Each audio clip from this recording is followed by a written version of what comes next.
আসসালামু আলাইকুম ওয়া রাহমাতুল্লাহি ওয়া বারাকাতুহু। সম্মানিত দর্শক শ্রোতা, আল্লাহ রাব্বুল আলামিন দুনিয়ার মধ্যে আমাদেরকে অসংখ্য অগণিত নিয়ামত দিয়ে ভরপুর করে রেখেছেন। এই নিয়ামতের কদর আমরা করতে পারি না। আমরা হয়তো সময় পেলে আমাদের গুরুত্বপূর্ণ সময়খানা আমরা মানুষের গীবতের মধ্যে, অন্য দোষ খোঁজার মধ্যে, মানুষের দোষ তালাশের মধ্যে আমরা লেগে পড়ে থাকি।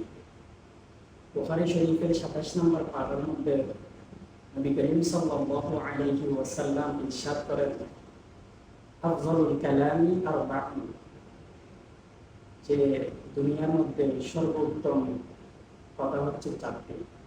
১ নাম্বার সুবহানাল্লাহ, ২ নাম্বার আলহামদুলিল্লাহ, ৩ নাম্বার ওয়ালা ইলাহা ইল্লাল্লাহ, ৪ নাম্বার হলো আল্লাহু আকবার।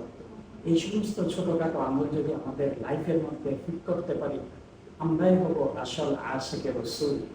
আল্লাহ রাব্বুল আলামিন যেন আমাদেরকে এই সমস্ত ছোটখাটো আমলগুলো বেশি বেশি করার তৌফিক দান করেন। আমিন।